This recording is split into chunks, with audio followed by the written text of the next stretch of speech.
আমার কাকু আইছে, আমি গেট খোলাতে লাগছি আর আমার কাকুরে ঢুকাইতে পারছি না, তারা গেটটা খুলতে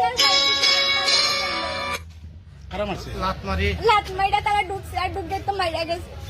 ওই যে রাস্তা দিকে যে গন্ডগোল যারা করছে আমি সবরে চিনতে পারছি না। ও মুসলিমরা কয়েকজন আইছে আয়া তারা মারপিট করছে, আমরা লোক আক্রমণ করছে, এইরকম করে আমরা মাইরা গেছে। ওই যে আমার কাকু রাস্তার বাইরে আসছিল, যে দোকান থেকে আইসে বাড়ি ঢুকতো, তো আমি গেট খুলছি, গেট খোলার পরে আর মানে আমার কাকুরে ঢুকতে